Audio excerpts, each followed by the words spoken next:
എപ്പോഴും നമ്മൾ മനസ്സിലാക്കി കല്യാണം കഴിക്കുന്നതായിരിക്കും ഏറ്റവും നല്ലത്.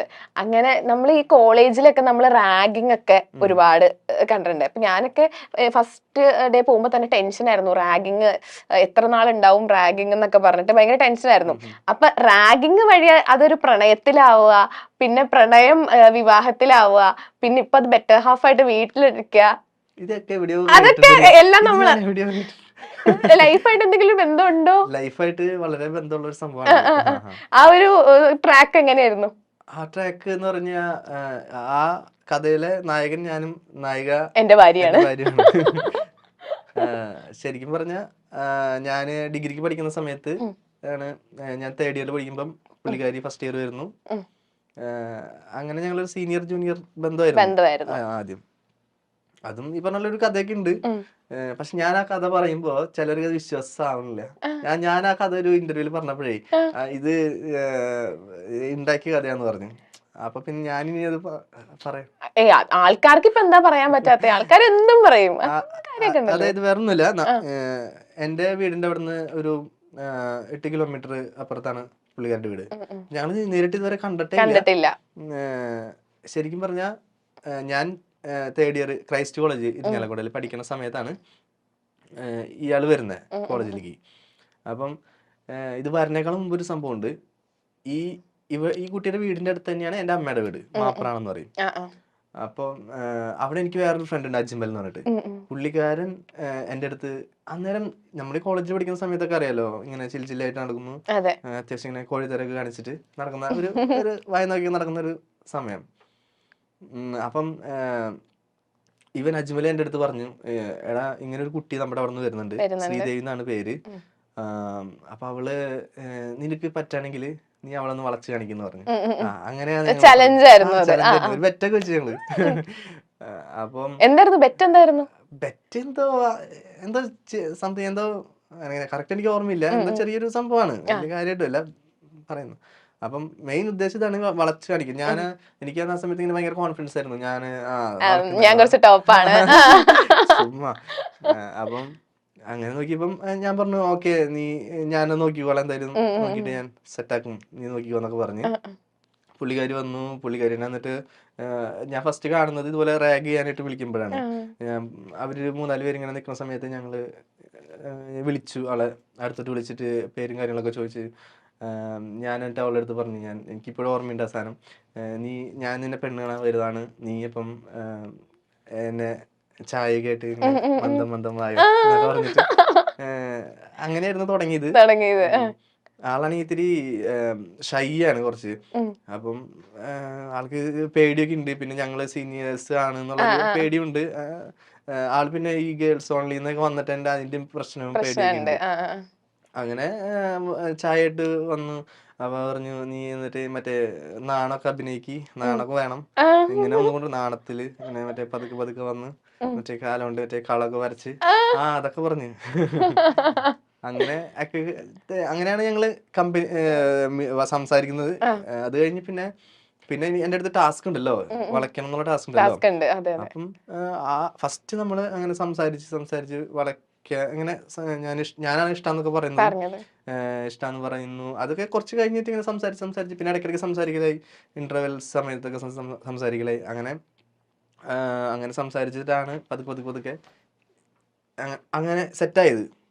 അത് കഴിഞ്ഞിട്ടാണ് സത്യം പറഞ്ഞാൽ ഞങ്ങൾ സ്നേഹിച്ചു തുടങ്ങിയത്. അതായത് ഇപ്പൊ ഞാൻ ഈ പറഞ്ഞ പോലെ എനിക്ക് ഫസ്റ്റ് കണ്ട് ക്രഷ് അടിച്ചിട്ടോ അല്ലെങ്കിൽ അങ്ങനെയല്ല ശരിക്കും പറഞ്ഞാൽ ഞങ്ങളുടെ പ്രണയം എന്ന് പറഞ്ഞു കഴിഞ്ഞാൽ ഒരു എന്താ പറയാ, നേരം പോക്കിൽ തുടങ്ങി, പിന്നെ അത് സീരിയസ് ആയി, പിന്നെ അത് ഭയങ്കര അങ്ങനെ ആയിട്ടാണ് ഇപ്പൊ 3 വർഷം കഴിഞ്ഞു.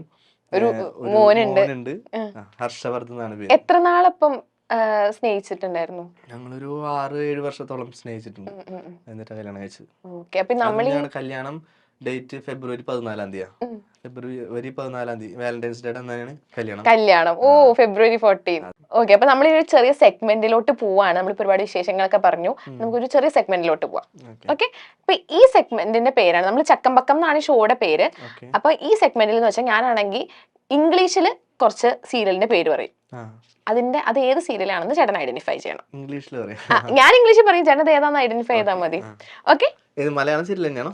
ആ മലയാളം സീരിയൽ തന്നെ, ഏഷ്യാനെറ്റിലെ സീരിയൽ തന്നെയാണ്. ഏഷ്യാനെറ്റിലോ ഏത് ചാനലിലും ഉണ്ടാവാം, അങ്ങനെ. ഏതും. ഓക്കെ, അപ്പൊ ഫസ്റ്റ് ഫാമിലി ലാമ്പ്. ഏത്? Family lamp. കുടുംബവിളക്ക്. ആ ഓക്കെ, എളുപ്പമായിരുന്നു അല്ലേ? അത് നമ്മുടെ അച്ഛനായിട്ട് ആ പുള്ളി KK മേനോൻ ഉണ്ട് അതില്. ആ. അതെ അതെ. ഓക്കെ, അടുത്തത് my soulful daughter. My my soulful daughter, ഇതൊക്കെ ഭയങ്കര എളുപ്പമാ, എനിക്കറിയാലോ. എന്റെ സോൾഫുൾ ഡോട്ടർ. ഇവിടുന്ന് oh I see me you see you. ആ എന്റെ മനസ്സ് പുത്രി. ഓക്കെ, അത് തെറ്റിച്ചട്ടോ. ഇതിന് പണിഷ്മെന്റ് കൊടുക്കാലോ. പണിഷ്മെന്റ് കാര്യം ഫസ്റ്റ് പറഞ്ഞിട്ടുണ്ടായിരുന്നില്ല. പണിഷ്മെന്റ് ഉണ്ട്, നമ്മൾ ഏത് തെറ്റിച്ചാലും ഞാൻ ശരിയാക്കിയാണ്. എന്തായാലും പണിഷ്മെന്റ് ഉണ്ട്. ഈ പണിഷ്മെന്റിന്റെ പേരാണ് സ്പോട്ട് റാഗിങ്. ആ ചേട്ടനാണെങ്കിൽ എനിക്കറിയാം റാഗിങ് വീരനാന്ന് എനിക്കറിയാം. വീരനൊന്നും ഞാൻ പറഞ്ഞിട്ടില്ല. അപ്പൊ എന്നെ റാഗ് ചെയ്യണം. ഞാൻ ജൂനിയർ കുട്ടി, ചേട്ടൻ സീനിയർ ചേട്ടൻ. ഓ റാഗ് ചെയ്യണം. എന്ത് പറഞ്ഞ റാഗ് ചെയ്യും? ചേട്ടനല്ലേ റാഗിങ് വീരൻ, എന്റെ അടുത്താണ് ചോദിക്കണേ. ഞാനൊക്കെ പണ്ട് പേടിച്ചു നിന്ന് വെച്ചാ. ആണോ? അത് ശരി. അപ്പം ജൂനിയർ ആണ്. ആ ജൂനിയർ. എന്താ പേര്? മെഹർ. മെഹർ. ഒച്ചല് പറ. മെഹർ. മെഹർ. ഓ, എവിടെന്നാ വരുന്നേ? എറണാകുളം. എറണാകുളം എവിടെ? കലൂര്. കലൂര്. എന്തിനാ ഇങ്ങോട്ട് വന്നത്? ശരി, പഠിക്കാൻ. പഠിക്കാൻ വന്നാ? ഓക്കെ, എന്നാ ഞാന് കുറച്ച് കാര്യം പറഞ്ഞു കഴിഞ്ഞാ അതുപോലെ ചെയ്യാൻ പറ്റുമോ? എന്തോ ഒരു കാര്യം പറഞ്ഞ അതുപോലെ ചെയ്യാൻ പറ്റുമോ? പറ്റുമോ? എന്തേട്ടാ?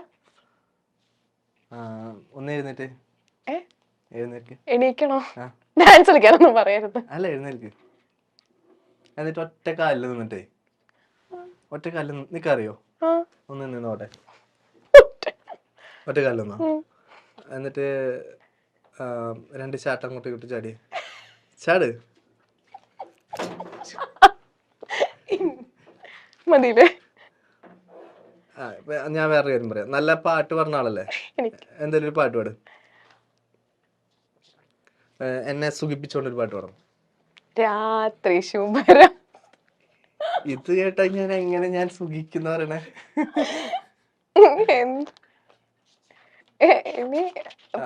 അത് കേട്ട എനിക്ക് സുഖിക്കണ പാട്ടോ?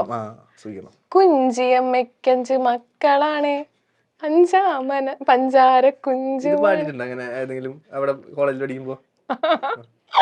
പാടിട്ടുണ്ട്. ഞാനീ പണ്ട് ഡാൻസ് കളിച്ചിട്ടുണ്ട് കേട്ടോ. ആണോ? അത് ചേട്ടൻ ഡാൻസ് കളിക്കോ? അയ്യോ, കഴിഞ്ഞു പണിഷ്മെന്റ് കഴിഞ്ഞു ചേട്ടന്. മലയാളികൾ ഇരു കൈയും നീട്ടി സ്വീകരിച്ച സീരിയലാണ് സാന്ത്വനം. സാന്ത്വനത്തിന്റെ 2ാം ഭാഗം എത്തുമ്പോൾ ഈ കഥാപാത്രങ്ങളെല്ലാം വീണ്ടും എത്തുമോ എന്ന് ആരാധകർ തുടക്കം മുതൽ തന്നെ ചോദിക്കുന്നുണ്ടായിരുന്നു. എന്നാൽ 2 കുടുംബങ്ങളിലെ കഥയാണ് സാന്ത്വനം 2ാം ഭാഗം പറഞ്ഞത്.